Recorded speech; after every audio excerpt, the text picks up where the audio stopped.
Salutations, Shades, and welcome back to your one-stop shop for all things strange and unusual, talking with shadows. The conversation everyone has, but no one wants to admit to. Here with your host, Vic Waitley. And Marcus D. And we want to give a big shout out to all of our fans for making last month our most popular month so far. We shattered the previous month by like almost 30%. You did it, guys. I'm so proud. That's awesome. We appreciate it so much that so many of you guys were tuning into our podcast. It means the world to us that people want to, because before you guys, it was just me and Vic being really weird at a bar, yelling at each other about this stuff. And just for you guys, yep, that's right. We figured out how to use the little soundboard thingy. Yeah. So we've had this soundboard with the little sound effects on it for months. You guys don't know how long that we've had this. And the whole time, we thought you had to program the sounds in. Turns out that after our interview with Prairieland Paranormal Podcast, and I was messing with some of the dials, yeah, the volume was just turned down. Sorry, I meant, there we go. So now we have sound effects. Yeah, we literally just figured this out like 5 minutes ago. I really thought that Vic was messing with me the entire time. And I'm like, that you just had like nothing better to do but come in here and figure out how to program these in here. And I'm like, and he was just casually just doing them. Like this was just no big deal. No, I've been spending my time trying to read up on Bigfoot. And what a great one it is. Man, before we're going to get into it, man, I want to get some alcohol going, man. Okay, we are still working on that variety pack of Stone. I am going to be drinking Vengeful Spirit IPA. To change it up, I'm going to go with Winaveza Salt and Lime Lager. Initially, I was not super excited that I was going to have to drink this, but then I realized how much I like Bud Light Lime. Oh, Bud Light Lime's good. So I'm hoping that it has a taste for that. So, cheers to you guys. Cheers to you guys for giving us a great month. Thank you so much.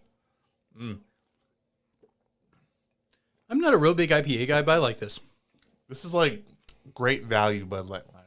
It's like if you ordered. I had one of those last time. They're not that bad. Yeah, no, I'm not saying it's bad, but it's like Bud Light Lime. You called it great value Bud Light Lime. How is that not an insult? Dude, I love great value cheese. It don't that just because it's great value don't mean it's bad.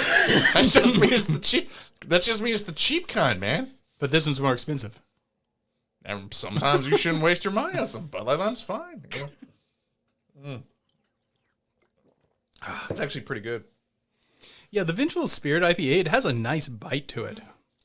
This is just smooth, which is good because it's still stupid hot and muggy outside right now. So oh my god, yes. I'm not dealing with bees knees. I'm not dealing with that crap. You're not dealing with bees knees. Shut up. What does that mean? I want you to break today, this down, man. Okay.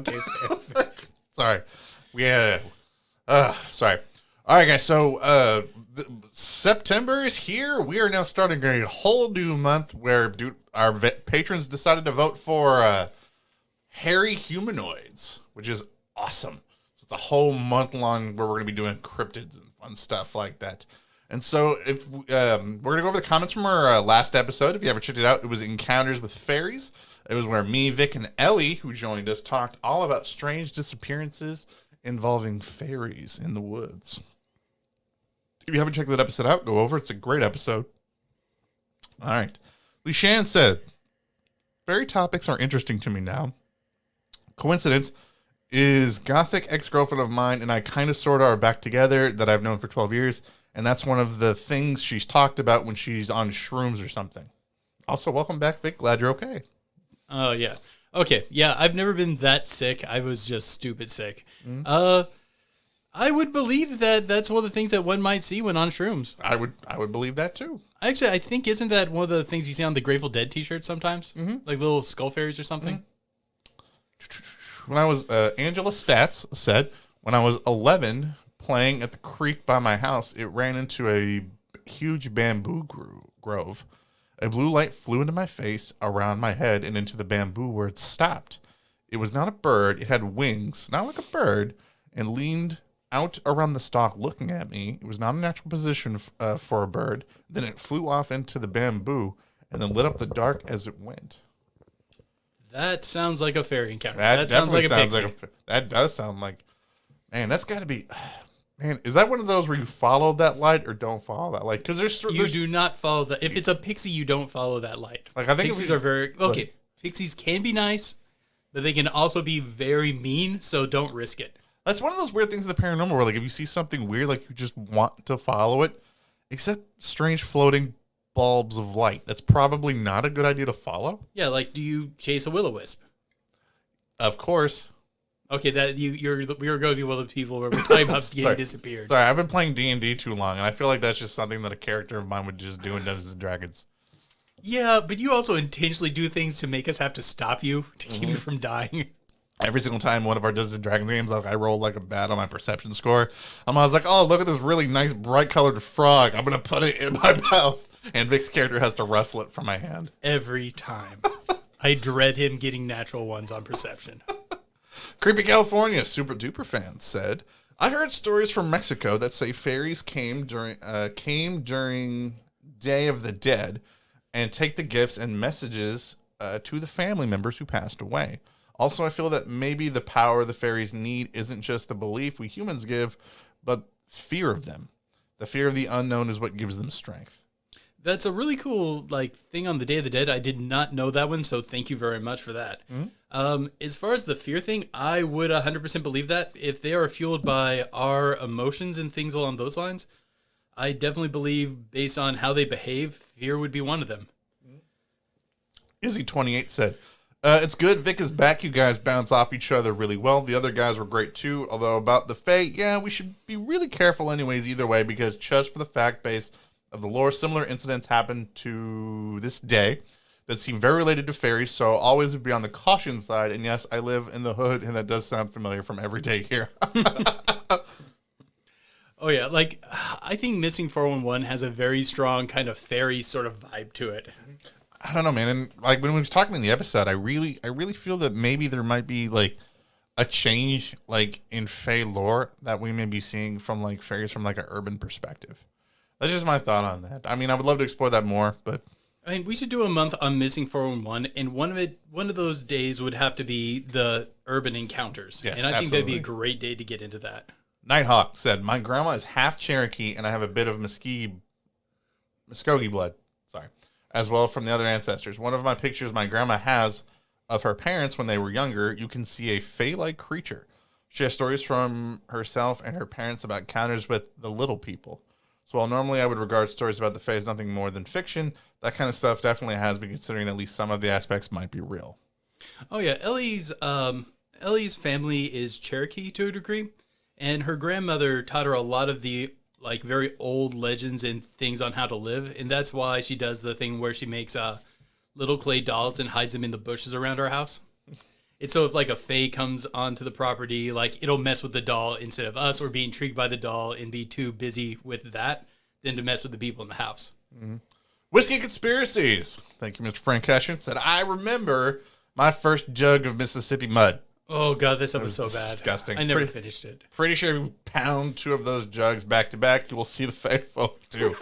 Adding some chocolate coins to my survival pack covers both the shiny coins idea and the candy idea. Unless they get pissed, I give them fake coins. Only time will tell. P.S. It's not a mugging. It's Fae taxation without representation. Wait, where's the laugh track? Where's the laugh track? There we go. There we go. That's awesome.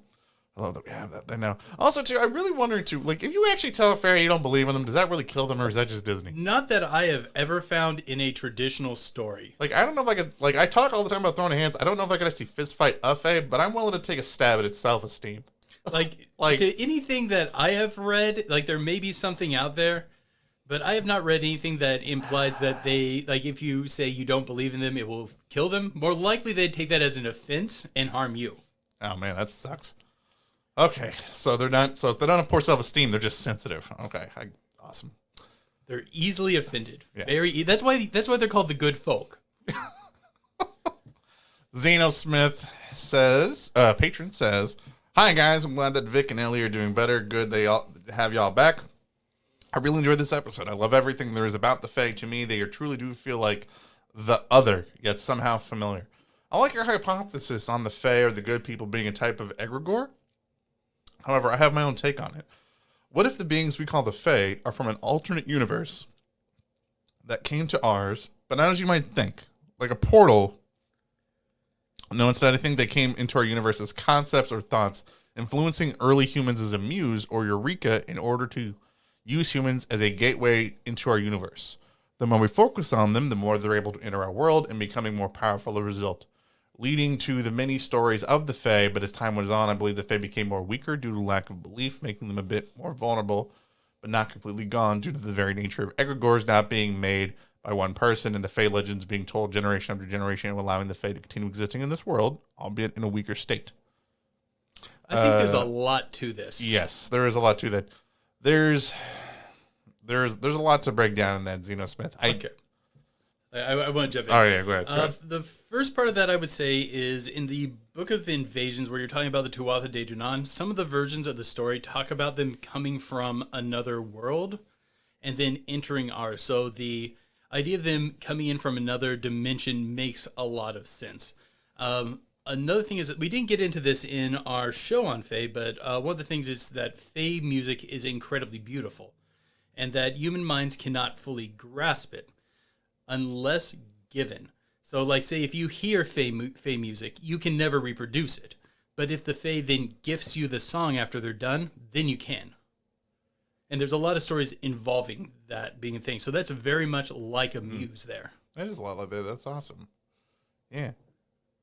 That's neat. Thank you, man. Man, we appreciate that comment. That's pretty cool. All right, yeah. I like the egregore idea that there's a lot of, that the more that we, our amount of belief that we put in them actually, like, might affect how powerful that they are. So that's why. Well, you definitely have a watering down of them over time. Man, or that, or maybe just a changing of what they are. Perhaps. I don't know. But definitely conversation for another day. I mean, in a lot of the stories, they're interbreeding with humans, so maybe they're losing some of their extra dimensional traits and gaining more human traits. All right. All right, man. All right. I think it's time to get into today's episode. So we're going to start our whole month-long talk on hairy humanoids by talking about one that I found by accident. And it's one that's nearby here in Nunnelly. And I have no idea how me and Vic did not know about this story. Yeah, it's really like, 40 minutes down the road? Yeah, it's not that far from us. Which is weird for something like that close for us to not have already known about prior to us doing the podcast. It's so close. This morning, I almost just drove out to the property to check it out. But then I'm like, actually, I got too much stuff to do. Yeah, and it's still so fresh in our minds. There are people that encountered this monster that are still living today. So we're referring to the Spottsville Monster. Now, this takes place in not here in Evansville, but it takes place in Henderson County, right across the bridge in Kentucky. I mean, like, if you have a good arm, you can hit Henderson County from Vandenberg County. I know. Like, I could see it now, like, if I turn around and I open up the window. So, I'm trying not to judge him. It's okay. And Spottsville itself is, like we said, about 40 minutes away. And it's this old coal mining town. And for apparently, since the 1930s, people have been reported seeing these Bigfoot-like creatures all over the area. But they're not regular Bigfoot, right? Yeah, we're getting into some of the oddest Bigfoot stories I have ever heard, and they are amazing. Like, because we're trying to bring you guys some stuff that's good for, like, that's just good for this. And, like, you know, we're this point like a Bigfoot story. Yeah, it's kind of cool, but there's got to be something weird to it. Man, did we find a weirdo? Oh yeah, like, this is just sort of a weird. Like, do you want to start off the story, Vic? Like, we're starting. Do you want to start like in the 1930s or Let's start with the story, and then we'll start breaking down the stuff. Okay.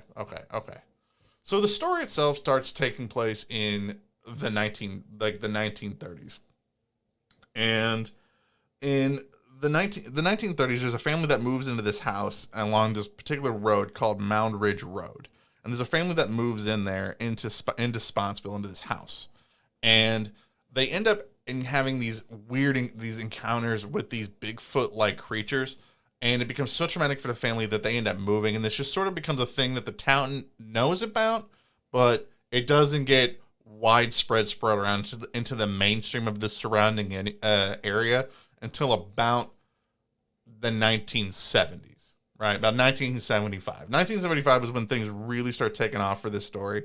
And this is where the Nunnelly family enters the story. So this is a story about the father's name is Red, him and his wife, and I want to say they have 6 kids, decide that they're going to try to move into this house.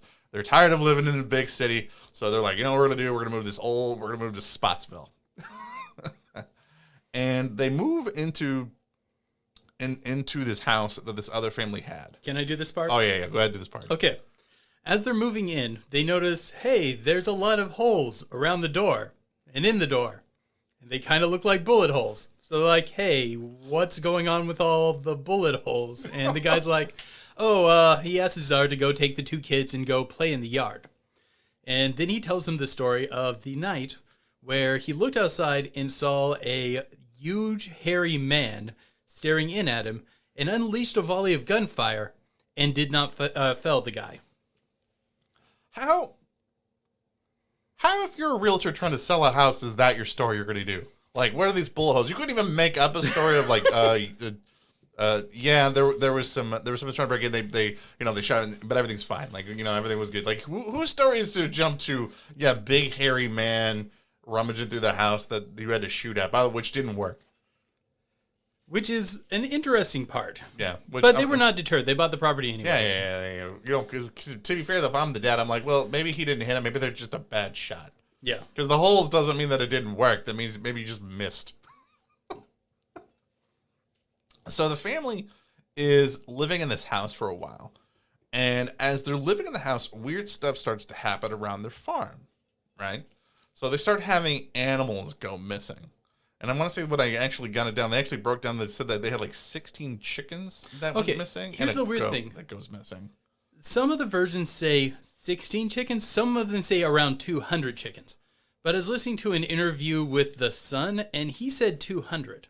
That's a lot of chickens to go missing. Yeah, but they're trying to farm, so they might have actually been farming large. No, I'm not saying. No, I'm sorry. I'm not saying they're lying. I'm just saying that's a crap ton of chickens. That's going missing. Someone's eating a lot of chickens. Yeah.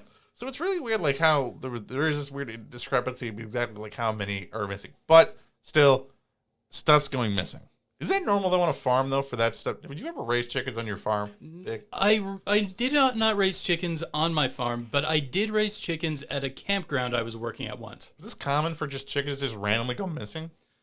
The summer that I was taking care of the chickens, I had no chickens go missing. Okay, that was a thing that I just thought about. Also, like living from the city, so I don't know if it's common for them to go missing. Chicken care for and breeding and stuff is what my least favorite of all of them I've done. I hated working with chickens. Like pigs, I'd do it again. Goats, I'd do it again. Chickens, no, they were terrible. What are you gonna against the chickens, man? What do you got? What the chickens ever do? They poop all the time. Like I've seen with them climb into their feed bowl, poop, and turn around and eat that feed. They are filthy, nasty creatures. Like the pig was fine. The chickens, no. So, okay. So they have this stuff that starts going. So they have all of this stuff on their farm that starts missing. Is this the part where they've actually had encounters with this, where like Enter the Hunter, like their neighbor that decides to start getting involved, or do they actually start having encounters? Yeah, he comes down the road. Well, they had some odd things occur on their property at that point. The timeline is not super specific. No, that's a weird part about this story, guys. I'm not gonna because me and Vic are gonna have to be comparing notes whenever we did this because it gets dicey as to the order of events that happens. Yeah, but if I remember, they had some animals go missing at this point. Yes, they found some bodies mutilated in odd ways, and they had seen something that they couldn't quite describe moving in the forest. But then this guy comes down the road. Yeah. He has his rifle out. Do you get this? Yeah. His name's Ray Vibert. Now, Ray is a local fireman that's in the area. And he is good friends with Ray.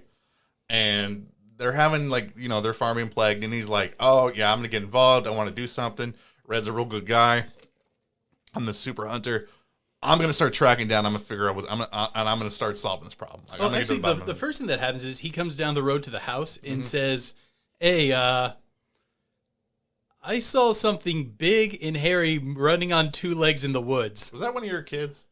And he's just like, After he saw it, he felt that it was his obligation to now go around and warn all of his neighbors. And they didn't live near each other. I think that was like his house was a half mile away from theirs. Well, that's kind of common in Spottsville. Was that the houses are pretty spaced apart. Yeah, but it's still pretty cool that he's now going around warning all of his neighbors. So Ray decides that he's going to try to track this particular animal around. And at this point, you start seeing conflicting reports of saying Ray either saying at times saying you'll hear stories of saying that he has trouble finding it, and because the thing that he's trying to track doesn't leave tracks. Wasn't that weird? Yeah, but that jives with a lot of American Indian legends about Bigfoot. Yeah. That if you find a Bigfoot track, that's where it's screwed up. That's not how it regularly moves.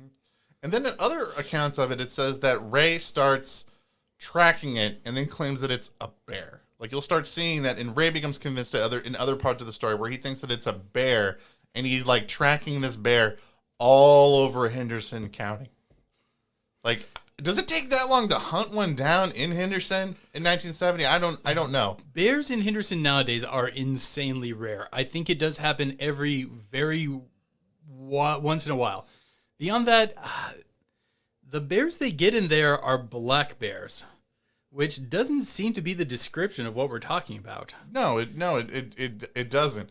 Because I found an article from the newspaper from the 1970s where they're interviewing Ray and trying to track down the Spottsville Monster, where he's claiming that he thinks that he claimed, we're gonna get that later, that it's a bear and it's traveling it's making this circuit around the Green River area. And he's trying to find it, and then it's turning into this weird, like, massive to-do with many of the locals within Henderson.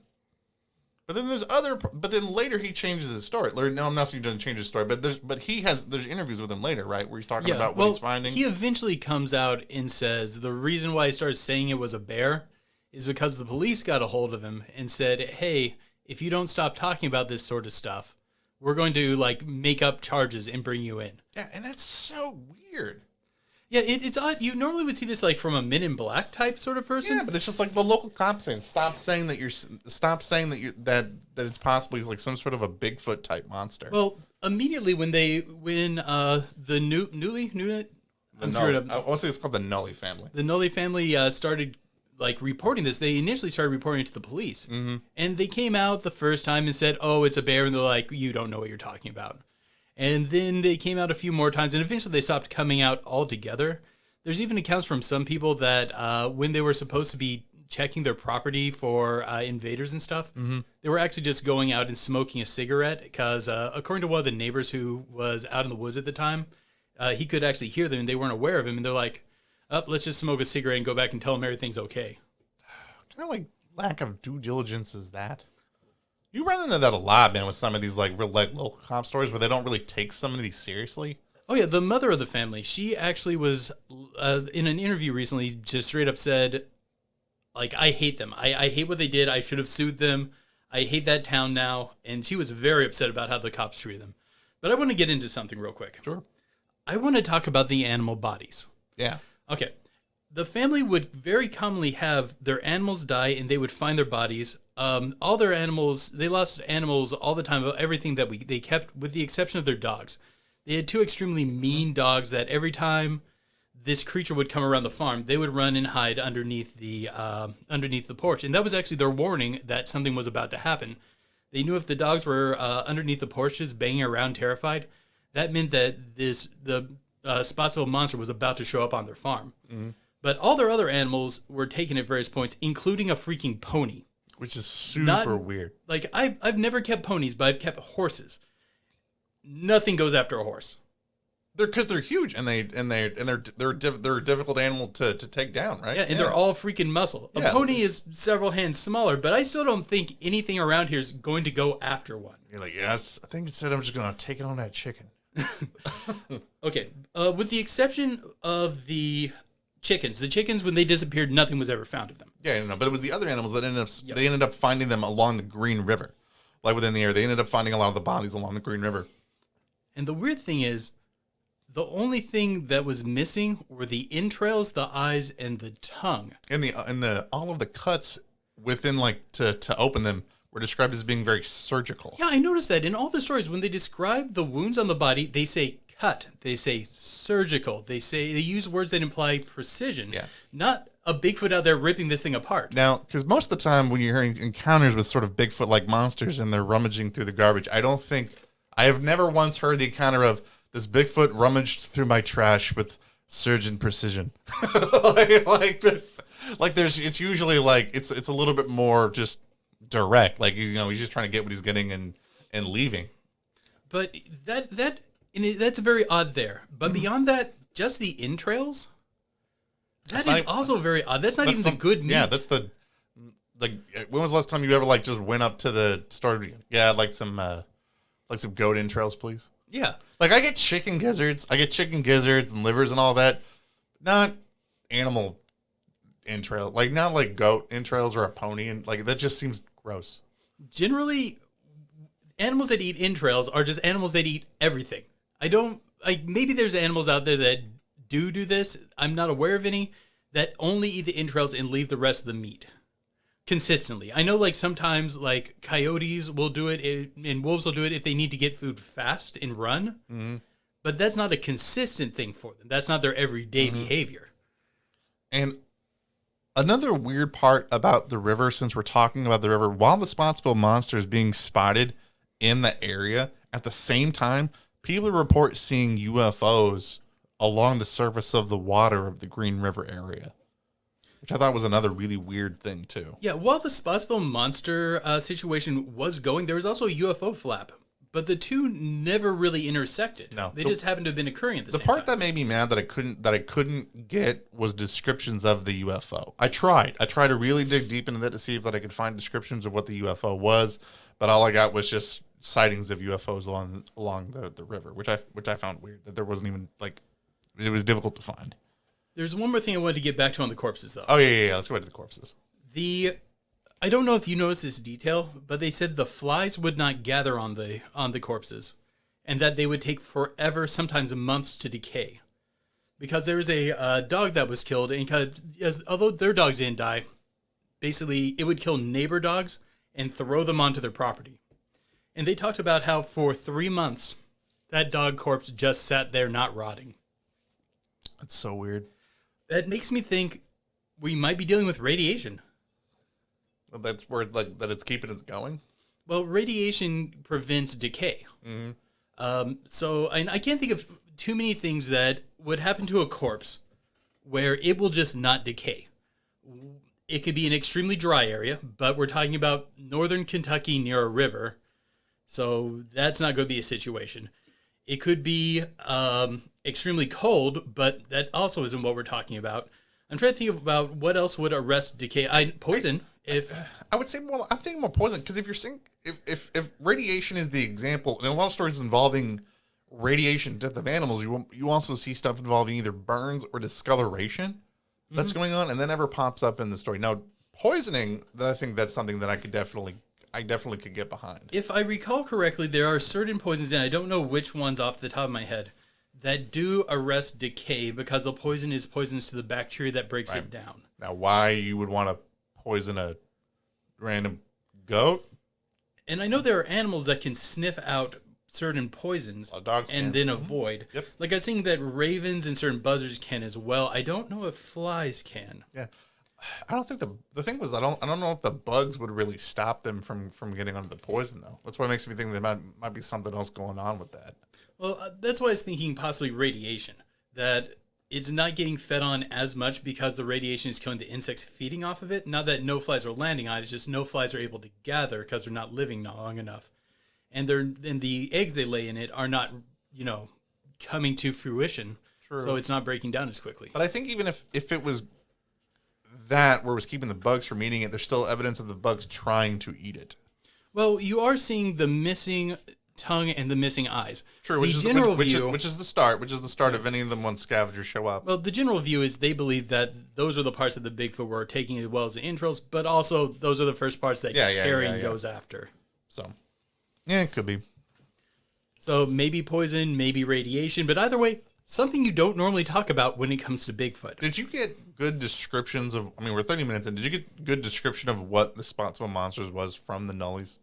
Somewhere between 7 feet and 9 feet tall, they actually felt that they were seeing multiple of the same creature. They didn't think it was the same one every time.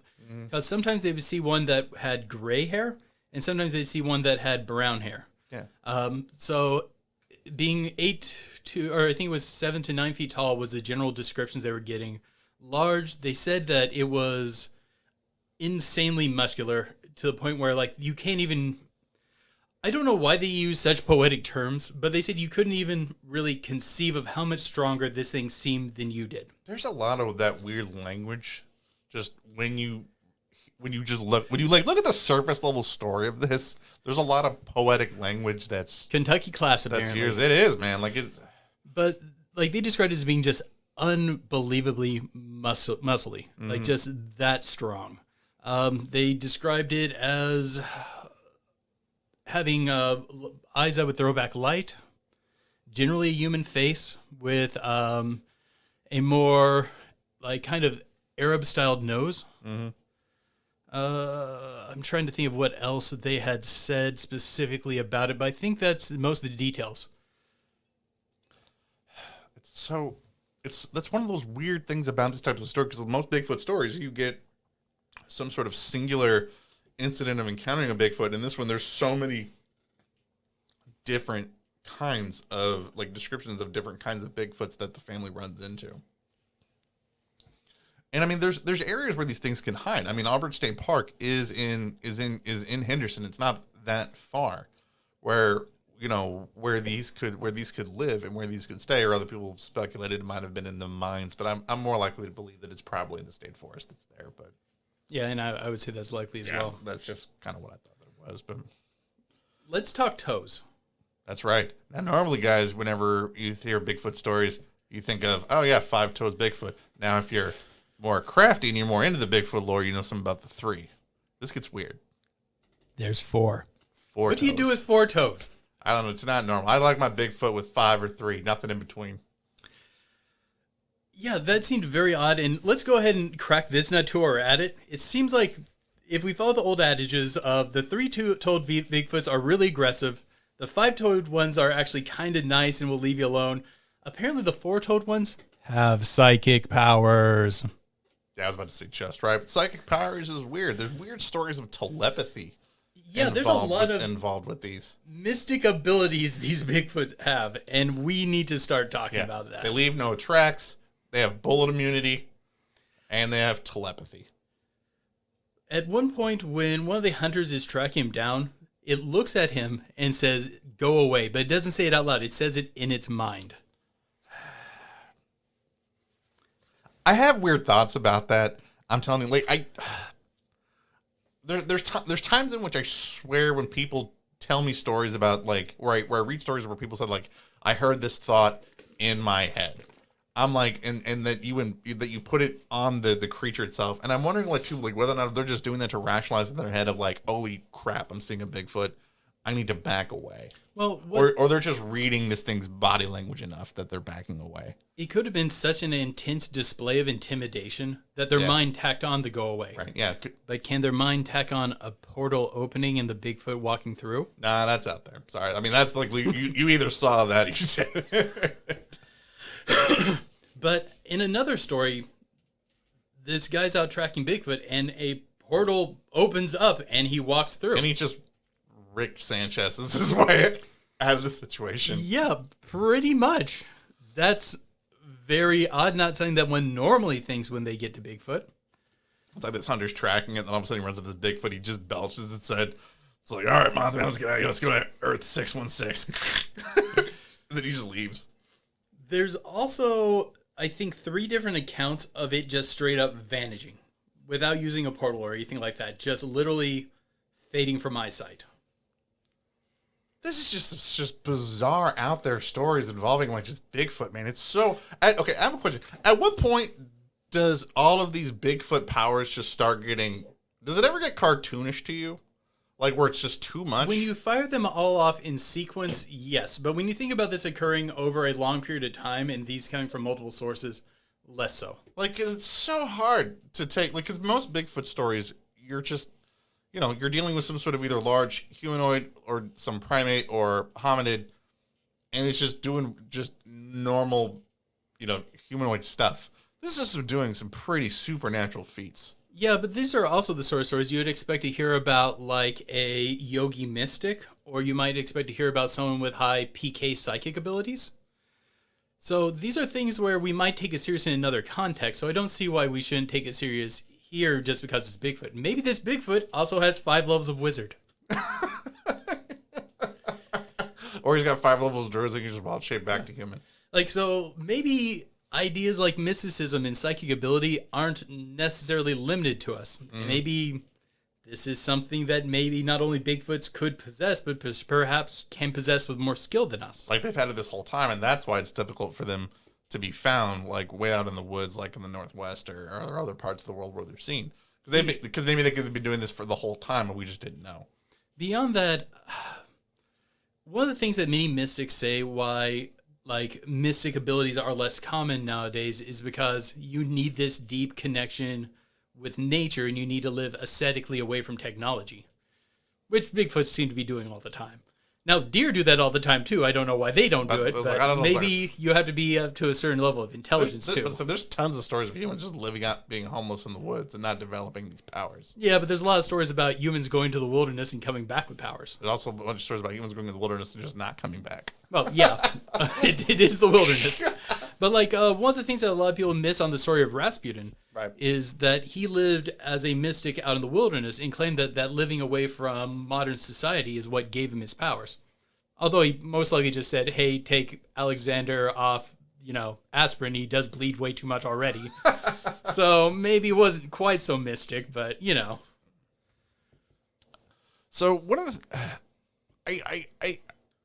I get so awestruck just with the variety of encounters with these things. Like, you don't think that maybe too, like with some of the people that reported encountering or seeing some of these, that maybe that if they just didn't believe, they would just be just messing with people and they would just be adding to the story just to create the more hyperbole? Moral hyperbole? I don't know about, but that's just making it just using more hyperbole. Sorry. Using more. Yeah, hyperbole. They just think it's funny. Like there's just this crazy family like with their stuff's going missing, so they're just like, oh yeah, I saw Bigfoot too. He totally disappeared from me, walked into a portal. I mean, maybe. You can never really fully rule out people just lying. That's always something that is a possibility. Now, backwoods people in Kentucky, they might mess with each other a little bit, but these people had a pretty serious sense of community in many ways. True. So I would think that if it was a joke, it would have been over quickly. We're getting towards the end, and we haven't talked about the whole volley fire yet. Oh, okay. You can do the volley fire story. Then I want to get to the conspiracy. Go ahead. Now, at one point, when a lot of the neighbors were starting to get together because things were getting serious about all the animals going missing, they're gathering together at the Nunnelly's house. And they had done this many nights in a row, and they were about to give up for the night and break away when one of them had spotted the Spottsville Monster kind of around the fence line. They went to the roof I'm assuming so they had a better shot, nothing obstructing their shooting, and started shooting like crazy at this thing. I think it was 8 men firing with many different types of weapons, some of them with rifles, some of them with pistols, some of them with shotguns, which it was clarified by one of the people that was there that were loaded with slugs, not birdshot. And they shot this thing like crazy, and it did not seem like it had even staggered, and it did not stop its movement, and it simply disappeared back into the woods. Bigfoot's got bullet immunity, just like Shazam. This seems to be Shazam had bullet immunity? Yeah, you didn't see the movie. I did not. But that seems to be a thing that repeats in this story, is that normal weaponry cannot drop this thing. Yeah, but isn't that also just like country hyperbole for just, I'm a bad shot? Like, I know of. I shot this thing, and like maybe they don't want to admit that they just missed, and they just went, oh yeah, that thing's immune to bullets. There's no way I missed. Oh yeah. Maybe they did all miss. It's possible, and in the I would say it wouldn't be them so much lying. It would be them caught up in the moment, believing that some of them had to have hit. But excuse me, a lot of these people were professed hunters, and I would think that one of them should have hit. In my mind, I really picture that scene looking like something from like the Two Towers from Lord of the Rings. Like the scene, like when they're on the ramparts, it's just the hunters like watching the Bigfoots walk towards them, and one of them's just like, "They're weakest under the arm," and then they'll just unload on these things to defend the farm. Another possibility is this is a big, muscular creature. It might just have a high bullet carrying capacity. I mean, there's a reason you need special bullets and guns to hunt elephants. That's true. They might not have had the proper tools to take down something that big. Yeah, it's possible that the bullets that they were shooting at him with just really weren't enough. Mm-hmm. Like, they might have been hitting him, but he just might have been that tough of a bastard. True. All right, now it's my turn. Do I get to talk about the Raccoon Conspiracy? Oh, goodness. Yes, talk about the Raccoon Conspiracy. So we're trying to give like explanations to why people are reporting this. Now, I know Vic was talking about like, they have this sense of community. They're all like just avid hunters. They're trying to protect each other. So the newspaper interviews the game warden and his wife for Henderson County, and they think this whole thing is bunk. They think that it's not true. And the wife of the game warden goes on record of saying that she thinks that the whole thing is a massive conspiracy because of a bunch of raccoon hunters trying to just make up stories to give them reasons to go hunt in the woods, to get a head start on raccoon hunting season, because raccoon pelts have just at an all-time high. They're just making that up just so that they can get in the woods to get a head start. Like, oh yeah, there's Bigfoot in there. I hear going on the wall. That's freaking nuts. I don't even know what to say about in response to this. Like would these guys, like, if money's on the line, just sit around just going, there's Bigfoots out there. They're terrorizing everybody. We need to go out there for our community and go out there and protect them. All right, I'm gonna get the fat one. First, I think more likely they'd be spreading the rumor to try to keep other hunters out of the woods so they could get the prime stuff. Beyond that, I've hunted raccoon before. It's not very hard. No, but what it is they're trying to get a head start, because you've hunted raccoon probably during raccoon season, right?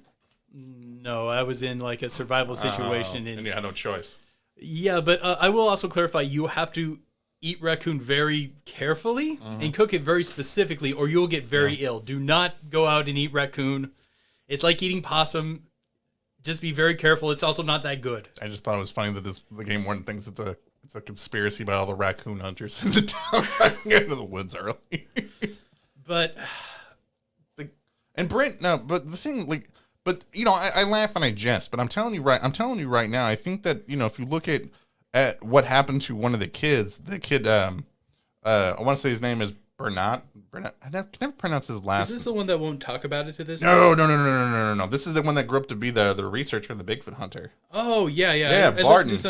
There we go. Yeah. Barton Nunnelly. Yeah, he grows up to write 3 books about Bigfoot, including his document, like his case of the stories that he saw growing up with his family dealing with the Spottsville Monster. Oh, yeah. I'm actually really hoping we might be able to grab him for an interview later. Yeah, in my mind, I think to me, him growing up to do that really kind of gives credence to the story. Because if you're a kid and your whole family the whole time is lying about what's going on, I don't think that you would want to grow up just being more immersed in the lie when you get older. But the fact that he was motivated enough to actually become a researcher on his own and write his own books, to me, makes him feel like it gives credibility that he believes what he saw, and to me that it does. Oh, yeah. Yeah. He dedicated his life to this being his sort of quest. Yeah.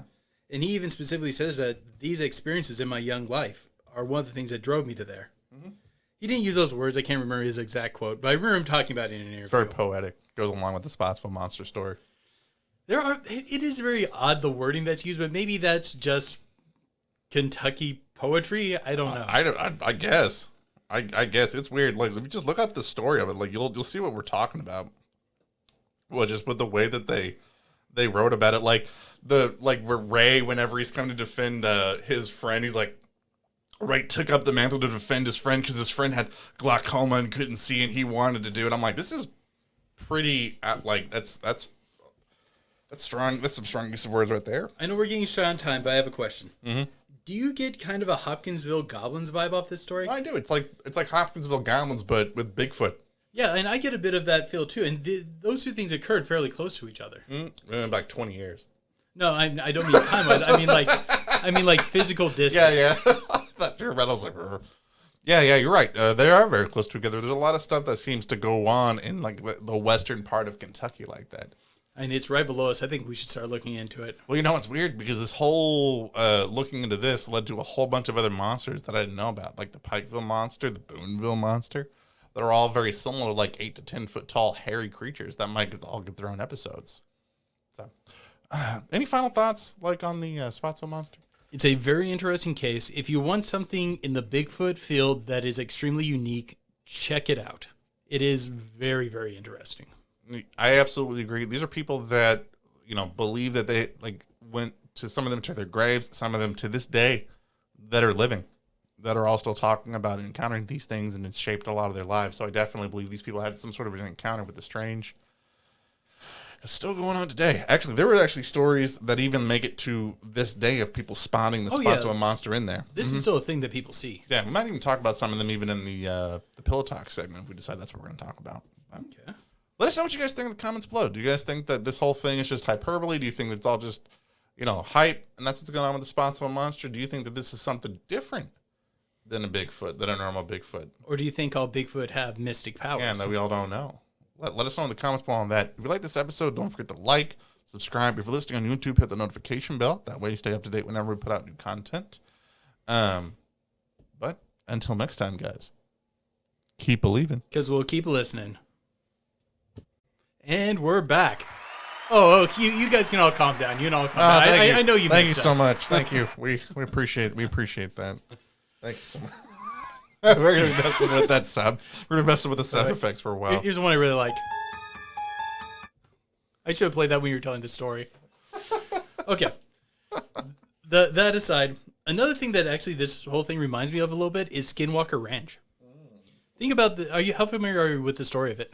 You know, a little bit of the Skinwalker Ranch, but before we get into Skinwalker Ranch, if you guys are interested in listening to more of what we're about to talk about, all you got to do is go over and sign up for our Patreon for as little as $1 a month. You get the rest of this awesome podcast, as well as bonus episodes that we put out exclusively for our Patreons. And, by the way, me and Vic are currently planning our actual exclusive Patreon event video for the month. We're not gonna announce it here on the podcast, but we might announce it a little later as we're going to be talking. How many episodes do we have just of Talking with Shadows? 74. Let's see, 74. That is 1,110 extra minutes of us talking just from the extra part on Talking with Shadows. That's true. Just from that. So, if you sign up for $2 or more of a month, you actually vote in our monthly poll where we decide where our patrons get to vote on what the theme for our month is going to be. Like for this month, they voted for hairy humanoids. The next one is not up yet. It's going to be up a little bit later in the week. And the ones we're going to add to this month is going to be, I think we're adding a couple, aren't we? Yes, we're gonna add two, just for fun. One we're gonna add is Missing 411, because if we do that, that's gonna take a whole month because there is so much to dive deep into that. And what was the other one? The Conspiracy Iceberg. Conspiracy Iceberg. And I think we should throw fairies on that list too. Just a whole month of fairies. Too many. You get fairies next month. Next month after that, whatever vote fairies goes on, but that's too many. For what we're gonna put on there. So definitely make sure that you guys go sign up so that way that you can get your voices heard on the poll. Yeah, you were talking about Skinwalker Ranch. How familiar are you with Skinwalker Ranch? I know of it. This is random. There's a bunch of weird paranormal phenomena. We have like cattle mutilation going on, sightings of weird cryptid monsters crawling around all over it. Well, you have cattle mutilation going on there in a very similar sense as we do in the Spottsville Monster, but you also have this weird wolf that keeps popping up. Mm-hmm. This dark, shadowy, horse-sized wolf that no matter how many times you shoot it, it just does not seem to take bullets. Mm-hmm. There's even been times where people have gone out and tried to find the bullets, and if I remember right, they found them flattened with the tips. Well, it's very popular in Skinwalker lore that a regular bullet will not injure an actual Skinwalker. Like a special type of bullet. I've heard that a bullet